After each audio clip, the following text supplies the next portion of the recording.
topic. Simarjit, if you can start sharing the presentation.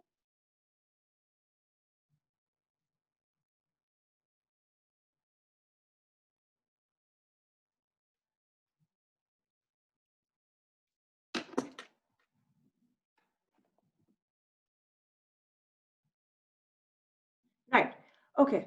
So, as we all know, the Constitution of India basically grants us the right to practice any profession or carry on any occupation or trade or business, right? This is a fundamental right that is given to every citizen of India. Now, Section 27 of the Indian Contract Act basically says that any agreement which restrains anyone from exercising a profession, trade, or business of any kind is to that extent void. The only exception to this rule is that in the event a person sells off his business to another person, sells off his goodwill, along with that sale, then the seller can agree to a non-compete vis-a-vis the business of the company that he has just sold. Obviously having specifications limited to geographical area, the time limit for which the non-compete will extend, and this needs to be considered reasonable as per the courts, right? So next slide, please.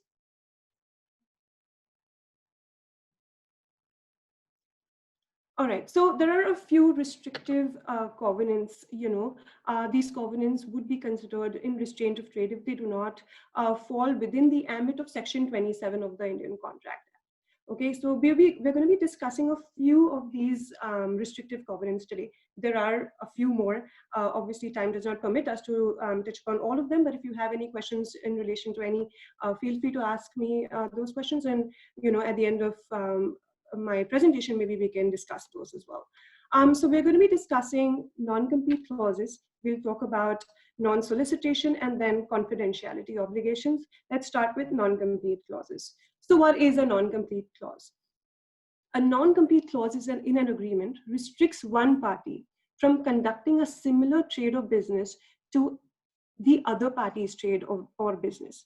Now, generally, these clauses, you will notice them in employment agreements, commercial contracts, and M&A transaction documents, including JV agreements. So we'll try to see enforceability vis-a-vis all of these, by talking about certain case laws that have been, our authority basically on this subject. Next. Right. So, like I said in my presentation, I'm going to be asking a few questions. You might want to think about the answer, not give it. Think about it, and then maybe you can assess for yourself whether you knew the answer or no. So, first question is: can a non-compete obligation in an employment agreement be enforced if it is reasonable? Right. So now to understand this, or rather to answer this, we're going to be looking at two case laws. Next, please. So let's talk about the Niranjan Shankar case versus Century Spinning Mills. This was before the Supreme Court. This is one of the oldest cases that was decided by the Supreme Court on the subject matter. Let me just start with telling you something about the facts of the case. Basically, Niranjan was appointed by Century for a period of 5 years as a shift supervisor. Century had also entered into a technology license agreement with a foreign collaborator. Now, generally, when you do that, these agreements and the nature of the agreements requires you to get a back-to-back arrangement with your employee, just so that you protect the technology, right, that the foreign collaborator has licensed to you.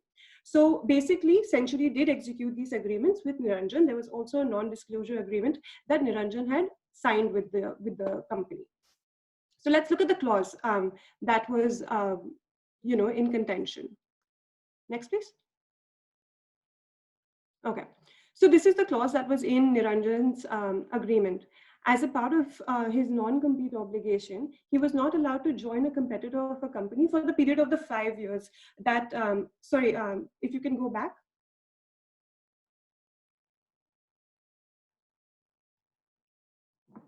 Right. So this is the case that, this is the clause in contention that we're going to be discussing.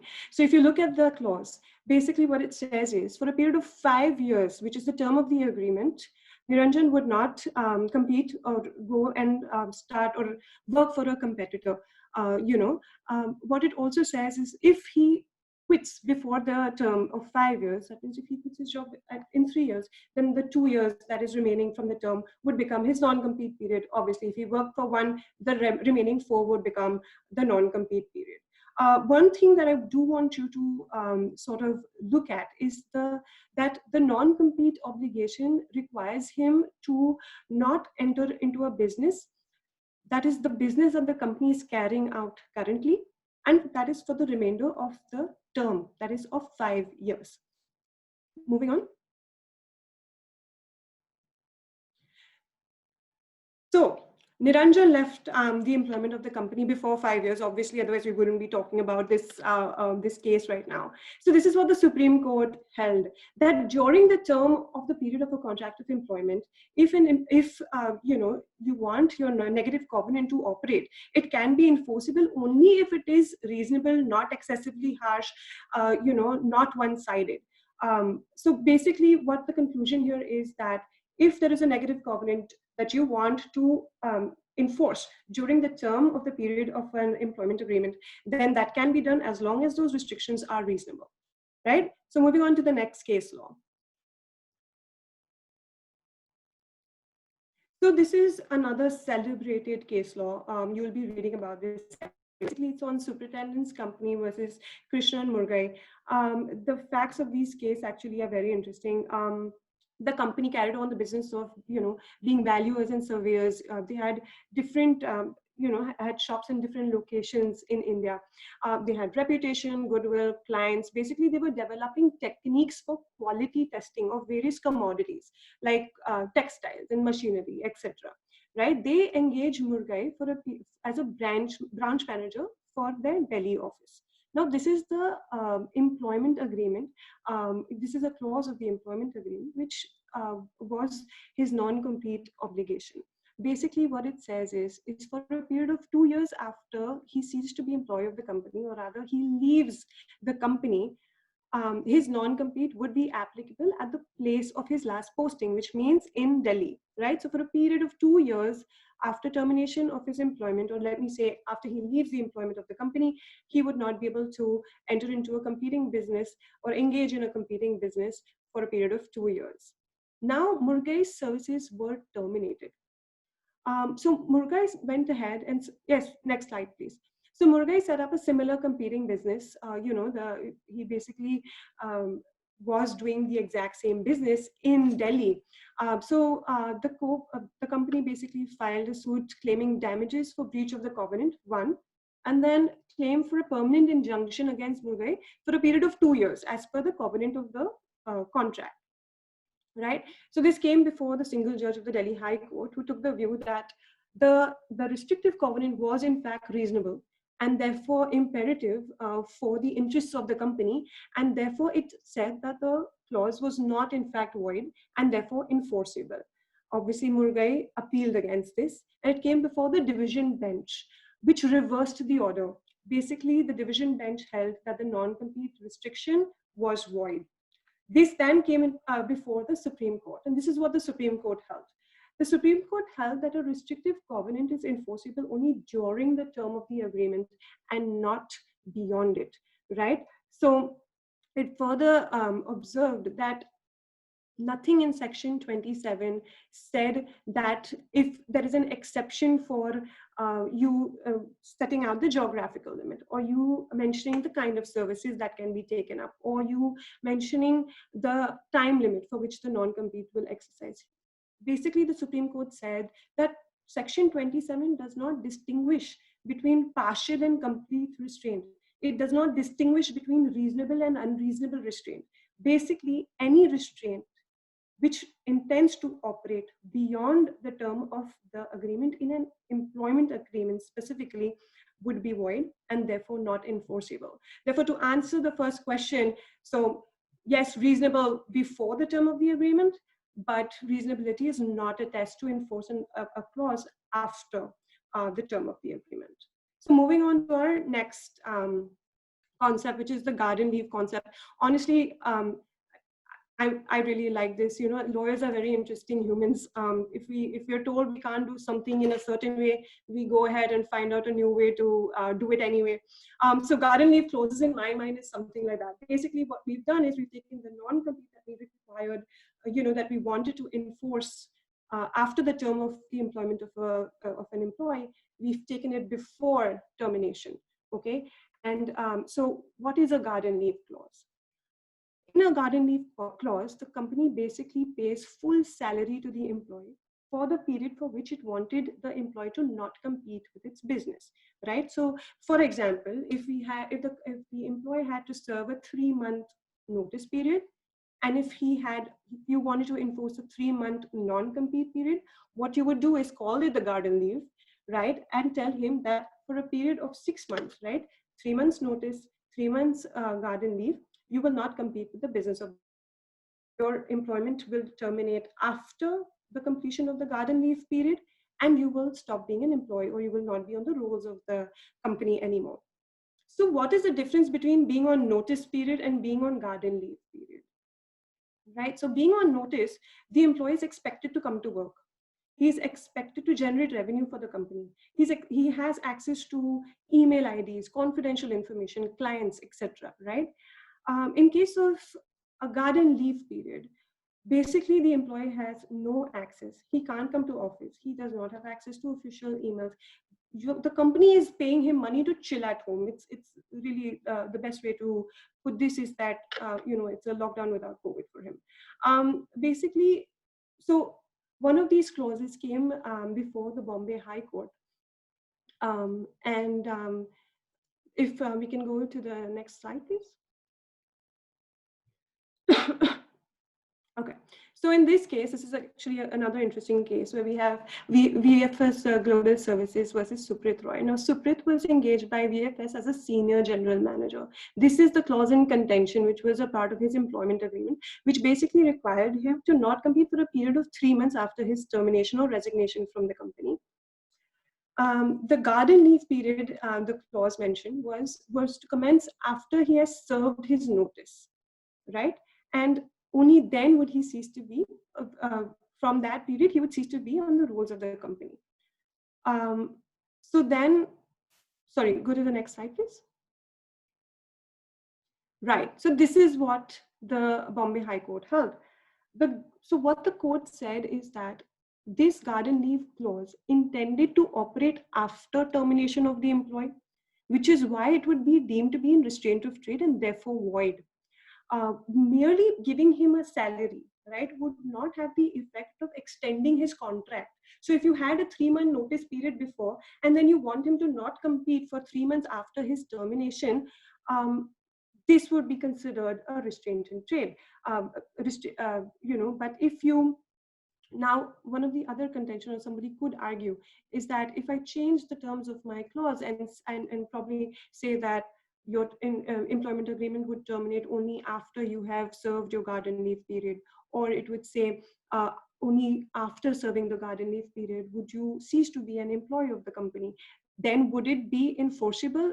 This, however, has not been tested. We generally see these clauses in employment agreements of senior officials, people who have access to confidential information and trade secrets of the company. Basically, so in the recent case, we've seen this in, I think, Infosys CEO. I think his name is Salil Parekh. If you see his agreement, there's a really nice garden leave clause in that, which tells him that you cannot compete and that he would be paid. But we don't know if that could be enforceable because nobody has disputed it yet. Maybe it'll come up and we'll get to learn a little bit from it.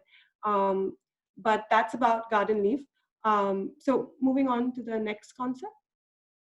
So I wanted to talk a little bit about training bonds, and these are very interesting. These are basically in the favor of the company, to safeguard its interests. So in certain sectors, like for software companies, IT related services, so, the employees really need to undergo training before they can start servicing clients for the company.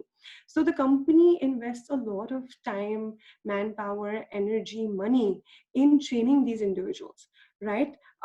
So what the agreement that the company enters into with this employee, the agreement says is that it limits the term for which it puts a minimum period for which the employee has to work with the company.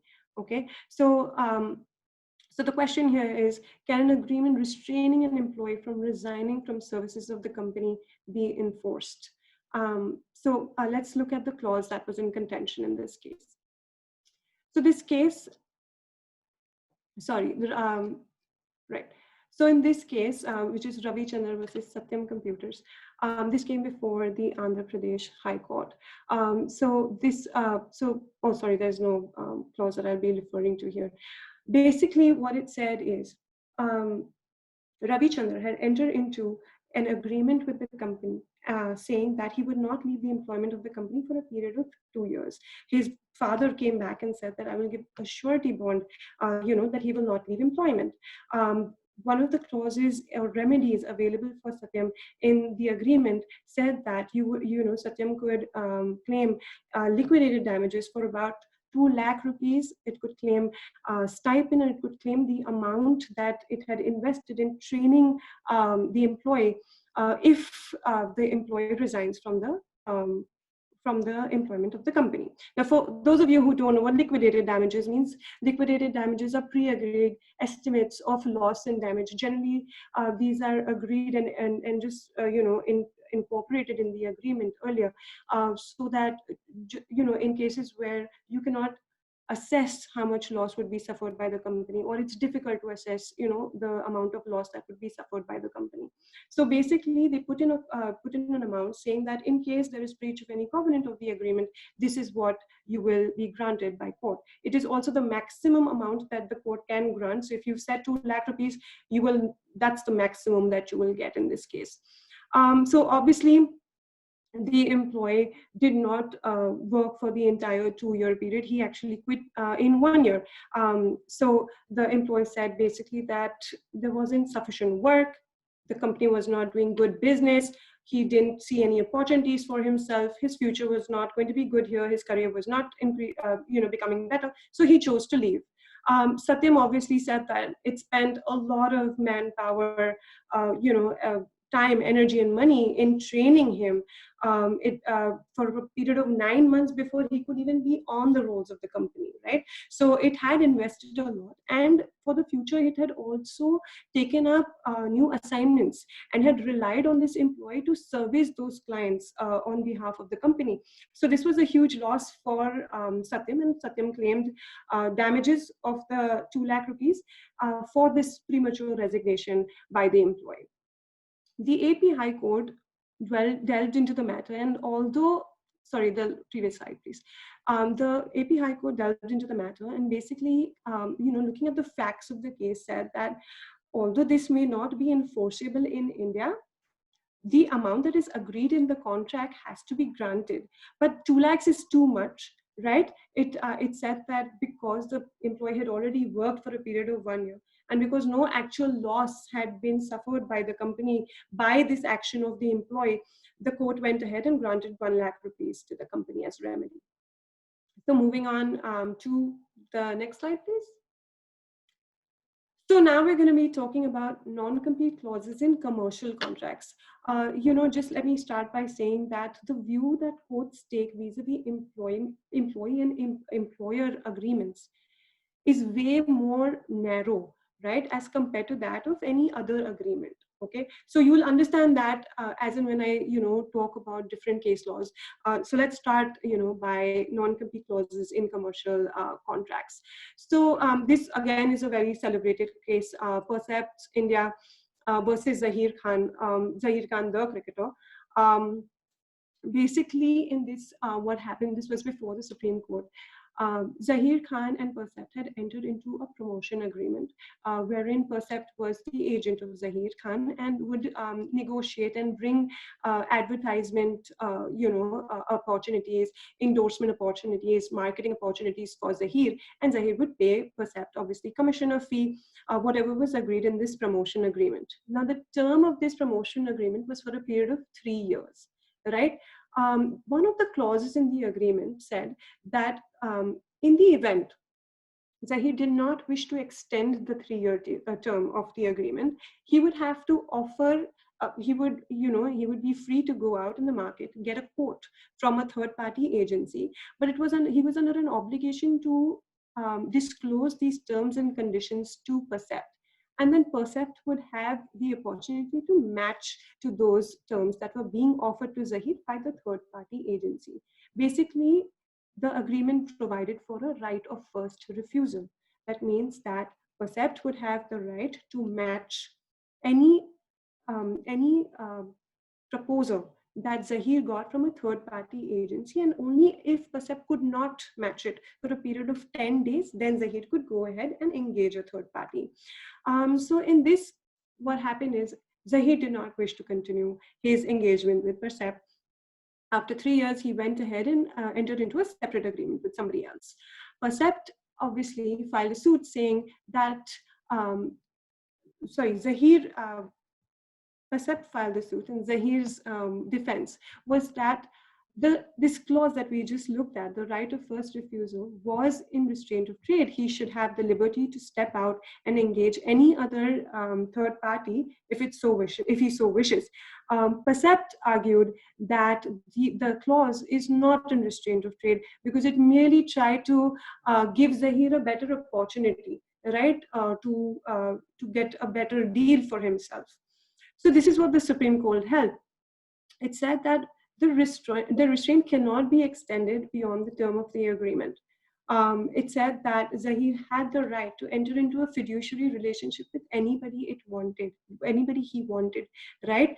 It also went on to, observe that if Zahir was compelled to enter into a fresh agreement with Percept, it would have the effect of, a degree of specific performance, and that can never happen because that cannot happen in a case of a personal service because of the nature of the service, right? The services basically require Zahir to have this, faith and trust and confidence in Percept to have his interests, in their mind, and that was not there in this case. So the court did not compel Zahir to go ahead with it and did hold that the right of first refusal was in restraint of trade and therefore void under Section 27 of the Contract Act. So moving on. Now let's look at non-compete clauses in M&A transactions. For those of you who do not know, mergers, acquisitions, JV agreements are generally what you will see. Mergers is when a company being the transfer company, merges with a company being the transferee company. So all the assets and liabilities of the transferor company merge with those of the transferee company, and at the end of the transaction, you have one entity, right? In an acquisition, you have one party that acquires 100% shareholding of the selling company, sorry. And at the end of the transaction, basically, you still have the two entities, but one just owns the other.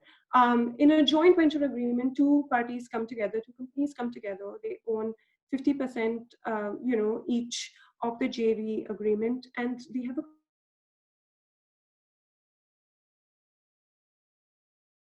business in mind and then carry that out. So the question here is whether the exception in Section 27 applies only to a business and not to a profession or a trade. So this again, let's look at the answer to this, by referring to a case law. Yeah. So this is Arvinder Singh and others versus Lal PathLabs, which is it was before the Delhi High Court. So a little bit about the case. Arvinder was a pathologist, Rajendra was a radiologist, both of them are promoters and the only shareholders of a company called Amolak Diagnostics. Now there was a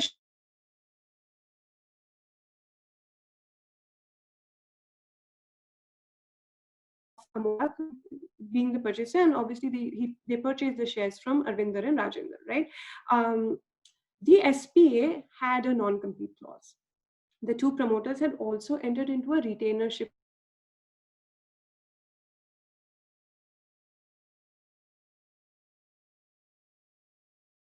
non-compete obligation, which would start for a period of 5 years. Okay. Now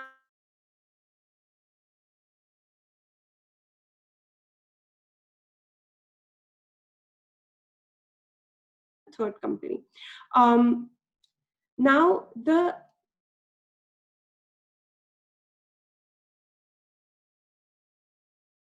engaging with Earth Diagnostics in their capacity as professionals. Okay.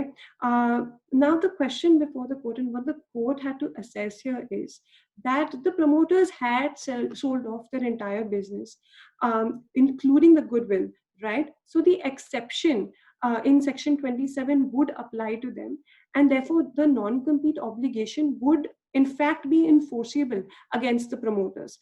But the other question that the court had to analyze was whether the second phrase of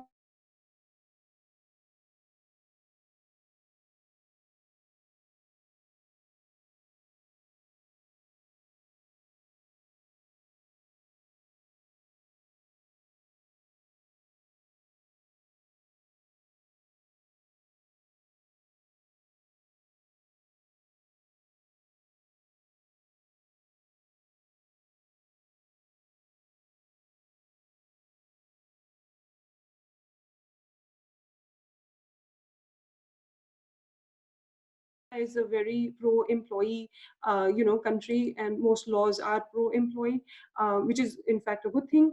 Um, Sorry, I think Rajik, is there an issue with the? Ma'am, there is a problem with Simratjeet's internet connection, ma'am. He's coming back. Okay. You may continue without the PPT. Yeah, I am here. Okay. That's fine. All right. So let's move on then. We've spoken about non-compete obligations in M&A transactions. We'll talk about a bit in a JV agreement, right? Like I explained what a JV agreement is. Two parties come together and, have a common objective, common business that they want to carry out with obviously a geographical jurisdiction in their mind. So this is the case that we're going to be looking at. Which is obviously I'm not going to try to pronounce the names for obvious reasons. I'm going to stick to Indian company and German company. All right, so we had a German company and an Indian company enter into a JV agreement. The company that they formed was called GL India, right? And the territory of GL India was India, was restricted to just India. This is the clause in contention, right? So it's before you right now. Basically, it said that during the subsistence of this agreement, neither party could engage in a competing business. Basically, both of them could not individually engage in the same business in India, right? And at that point in time, the Foreign Investment Promotion Board had also released a press note, Press Note 1 of 2005, basically, which said that if the foreign investor or the foreign JV partner wanted to enter into a similar business, right, it would have to take the government's approval. It also said that the new JV that it wanted to form, it needed to have a clause which said that the business would not conflict or would not compete with the business of the prior, company. So basically, there was a requirement that during the substances of this agreement, if the JV partner wanted to go ahead and compete with the business, he would need government approval. And obviously, we had the restrictive covenant in the agreement anyway, right, that we looked at. So basically, the German company hastily decided to terminate the agreement and entered into like this fresh agreement with a third party. The effect of that was that 50 employees of the JV company resigned. The German company starting reaching out to clients and raw material providers and suppliers, basically, and amongst many things, um, said that it did this because clause 13 of the JV agreement basically is restrictive, is in restraint of trade, and therefore cannot be enforceable, and therefore refuse to abide by it or comply by it.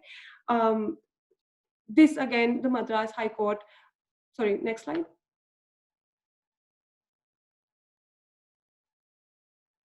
Simarji, yeah. All right. So the Madras High Court basically looked at the restrictive clause and held that both the parties were equal footing, right? This clause was not one-sided. They both had equal bargaining power. There was no absolute restriction on one of the parties to conduct a competing business, right? Both of them had these mutual obligations that they had to comply with. So basically, the Madras High Court went and said that this clause was not restrictive and therefore enforced it, right? For This, in fact, is something that needs to be remembered while we're looking at JV agreements, because this is one of the things that happen quite often, right? When parties need to restrict the JV company, need to restrict each other from competing with the business of the JV company. So let's look at a CCI guidance note, next, yes. So those of you who don't know, CCI basically is the Competition Commission of India. Basically, it gets its power from the Competition Commission Act. Its role is to keep a tab on any transaction that will have appreciable adverse effect on the markets in India. Basically, for example, if you have an acquisition and if the combined assets of the entity is above a certain threshold as mentioned in the CCI regulations, and it does not fall within the exceptions mentioned in the CCI, then it would be deemed to be called a combination, and that combination would then require an approval from CCI before the parties can enter into it, okay, before closing happens under that transaction. So basically, CCI was getting multiple, applications for approval, and there were multiple non-compete obligations under these agreements that CCI had to sift through and basically, state whether this is reasonable, this is not reasonable, which is why CCI issued a guidance note sometime in 2017. Basically, it is an advisory and a guidance, and it is not the rule, right? So we've noticed that CCI is okay with ancillary restraint. Basically, what the guidance note says is that if the non-compete obligation is directly related and necessary for the proposed combination, then it will be enforced, by CCI. The duration that would be reasonable if there is transfer of goodwill or know-how, the period acceptable to them would be 3 years, and if it's only goodwill, then it would be 2 years. The geographical scope obviously was limited to where the company carried out its business currently, where it offered products, where it serviced its clients. Obviously, if it proposed to offer products in a different territory and that happened before the transaction, then that could also be reasonable. The non-compete obligations could be applicable only to the seller or the controlling shareholders and their subsidiary and agents. The products and services that could be restricted would have to be related to the main activity of the transferred business, and any adaptations or modifications that you have to those products or services would also be okay. The sellers would have, so this is again one of the interesting one, is the sellers would have a right to hold shares in a competing business. Now, this would mean up to 5%, up to 2%. This is something that is generally negotiated. What it means is that the seller can hold shares in a competing business, and that would be okay, because it would obviously not be able to drive any of the business relationships because of the minuscule shareholding that it has. Now, this is interesting because in May 2020, meaning last month, CCI came up with a circular which proposed amending the CCI regulations, basically trying to remove the obligation, of reporting what a non-compete was, of the non-compete that was being agreed between the parties. So this was open for public comments. I think by 15 June, the public was supposed to come back, with their comments on this proposed amendment, and we'll wait to see if parties need to, go ahead and add this information in their applications from now onwards. Moving on. Right. So this is the, let's move to the next restrictive covenants that we could have. These are non-solicitation clauses. What it means is a party could restrict another party from soliciting or encouraging or enticing away employees or customers of that party during and post termination of the agreement, right? So this is something that was, next slide please. This is something that was spoken about in a case of Wipro versus was the sole and exclusive canvassing representative distributor for Beckman in India for a period of 17 years. One of the clauses in the agreement restricted Wipro from engaging or servicing any other products of any competing business of Beckman. So basically for 17 years, Wipro's employees only service Beckman's products. Then there was a change, where Beckman decided to start its operations in India itself. And owing to which, so this is the non-solicitation clause that was a part of the agreement. Basically, what it says was that in the event, so their non-solicitation obligation would extend to 2 years from the date of termination of the agreement, but both the parties could have a general advertisement, accepting or rather calling for people to apply to work for them. Any unsolicited applications, they could, they could employ employees of each other, but they had entered into an obligation and agreed that they would not solicit each other's employees, right? So, like I said, Beckman decided to undertake operations in India and issued an advertisement. And this is the language of the advertisement. Simarjit, if you go to the next slide, please. So it basically said that if any employee had any experience in servicing Beckman products, then they would have an upper hand, and then they would obviously get a job, preference over other applicants that came to them. So basically, this was directly trying to attract Wipro's employees, right? In this case, so Wipro basically approached the Delhi High Court for injunctive relief, prohibiting Wipro from soliciting any of its employees, and obviously claimed damages. Now the court obviously, tried to assess what the non-solicit clause meant.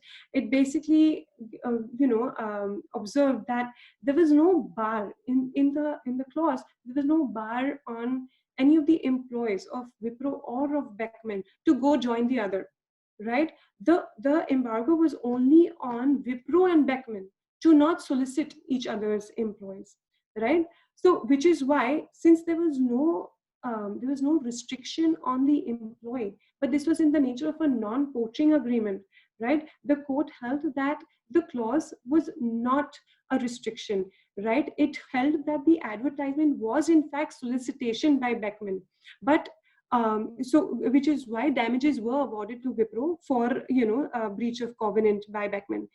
But one interesting observation here by the court was that if it if it granted Wipro its prayer of injunction, that is restricting Beckman from employing any of Wipro's employees that had applied to Beckman, then it would have the effect of inserting a negative covenant in their employment agreements, which again obviously would not be enforceable, right? So, which is why the court didn't grant the injunction against Beckman, but it did give damages to Wipro for the loss suffered due to this.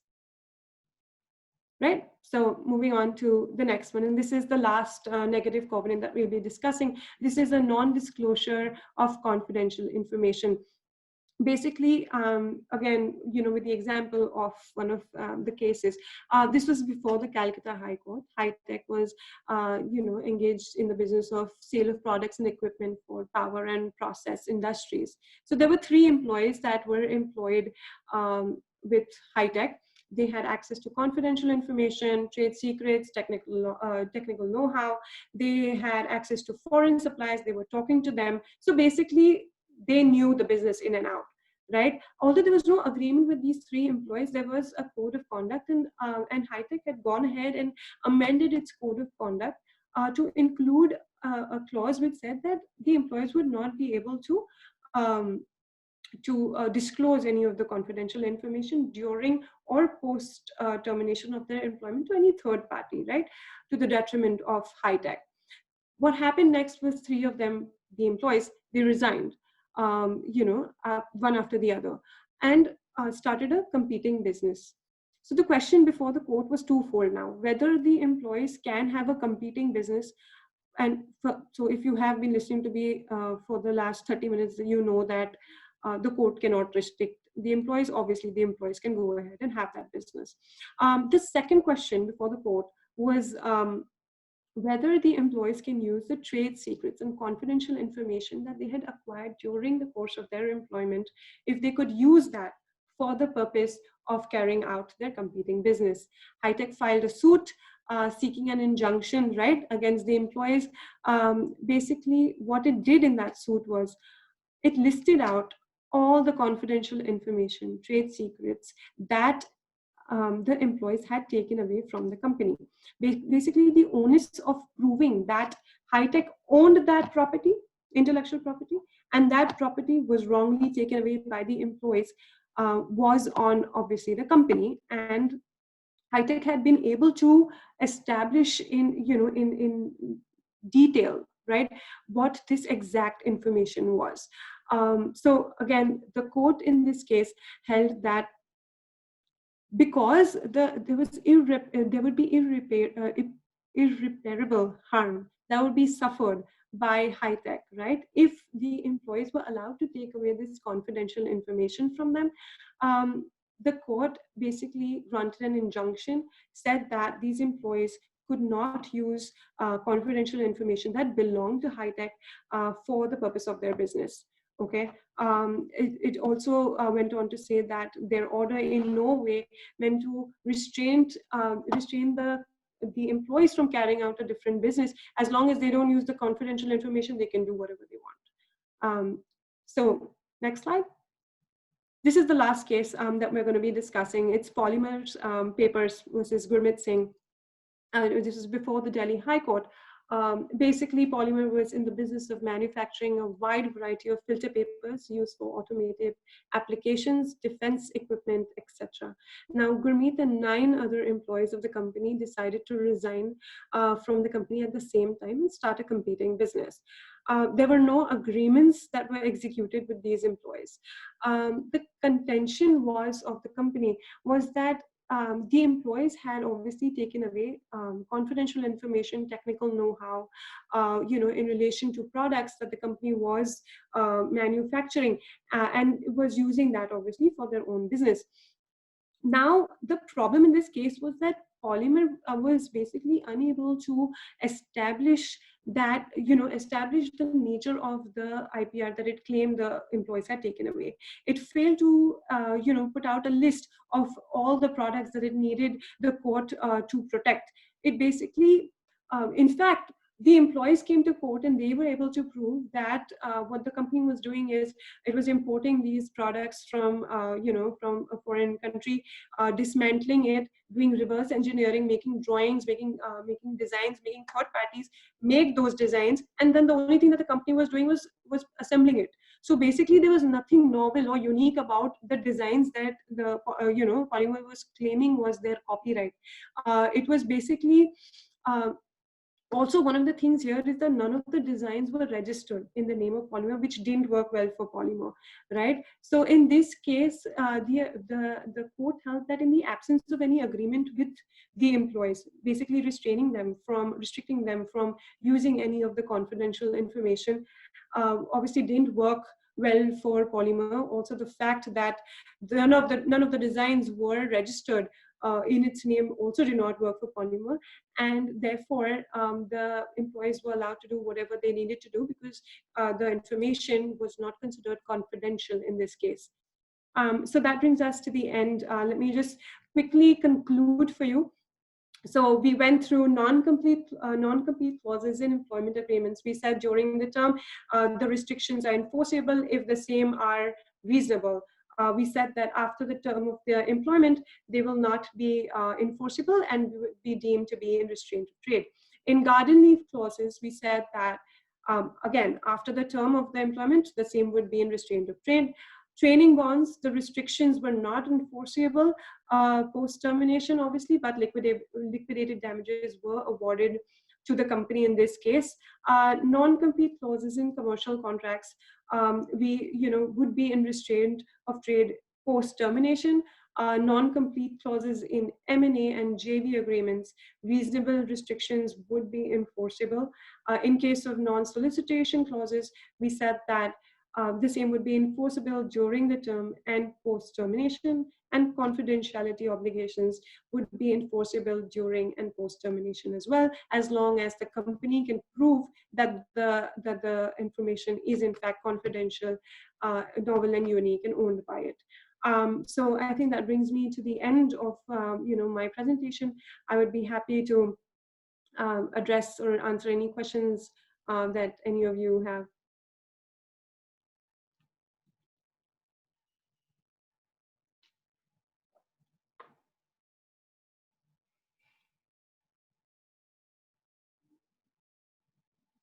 Thank you so much, ma'am. So yes, we have received some questions. Okay. First one being, ma'am, is a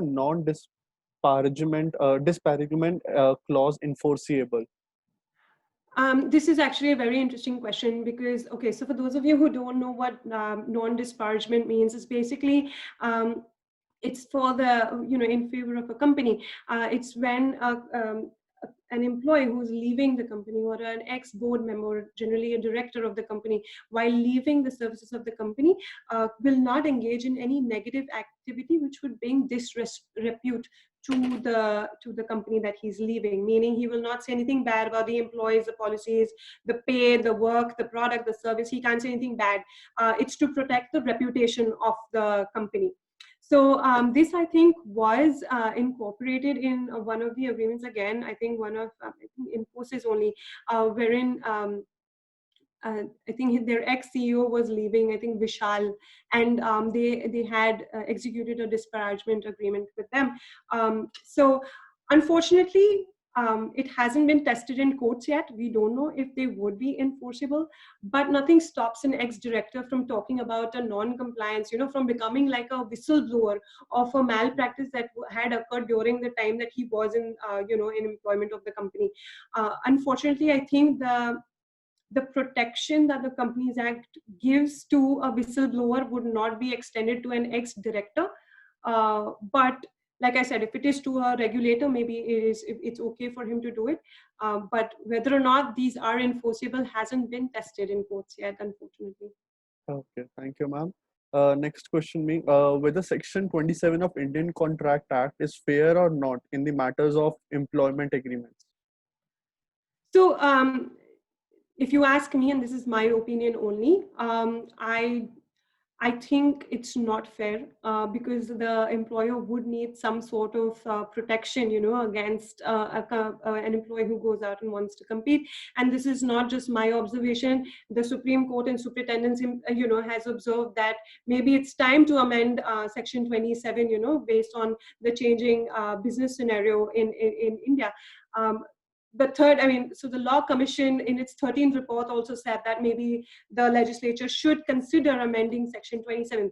But I think the legislature does not want to listen to any three of us, basically, and therefore has not amended the section yet. Okay. So there's one question from Ms. Vanshika Gupta, that in a shareholder agreement, whether a non-compete clause stating that the shareholder or promoter cannot do a business post-termination would be enforceable or not? So, like I said, post-termination, again, it would not be enforceable.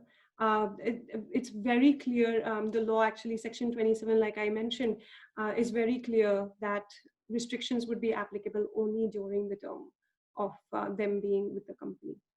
Okay. Ma'am, do the non-compete clauses are applicable on consultants or not? So Section 27 does talk about lawful profession, and that would include a consultant. So if the consultant has agreed to providing services only to one party, then I would think it would be treated as an employment agreement, and therefore reasonable restrictions on a consultant would be enforceable, and anything after he stops being a consultant would not be enforceable. Okay. I request audience, if there are any other questions, please do ask.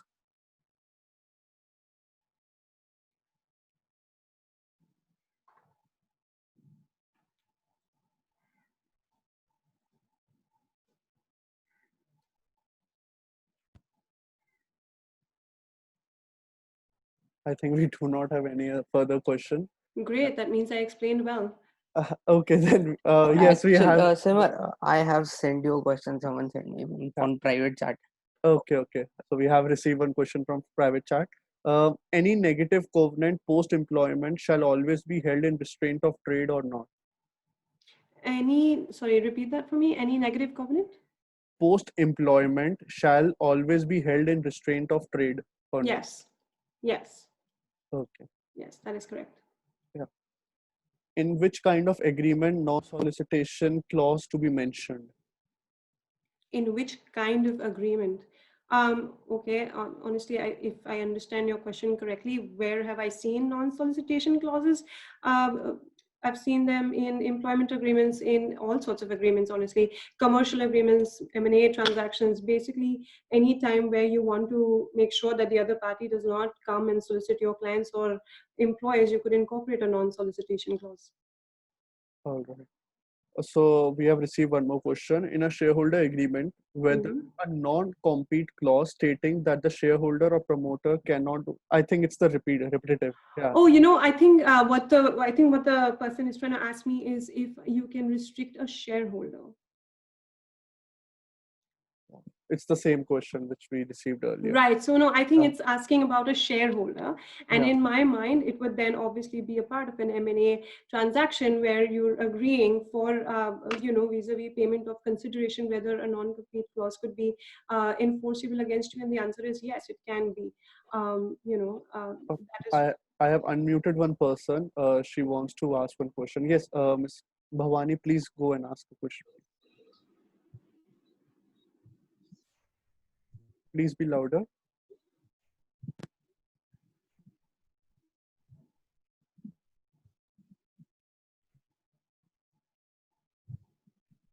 Hello, Bhavani, are you going to ask the question? Okay, I think she's not asking any question. Okay. Yeah. Okay, then thank you so much, ma'am, for sparing some time for us, and ma'am allowing us to host you for this session. Thank you so much. We hope in future also we get a chance to host you. Thank you for this insightful session. Thank you so much. Thank you for having me and inviting me, and thank you everybody for coming out on a weekend and sparing 1 hour to discuss this. If anybody has any additional questions, obviously please write to Simarjeet or the team, and we will hopefully get back to you. Yeah, we'll be sharing the PPT as well as the contact details of ma'am on our website, so you can get it from there. And the YouTube video will also be uploaded on our YouTube channel, Legum Works. Thank you so much. Perfect. Thank you so much. Thank you again. Okay. Thank you. Bye.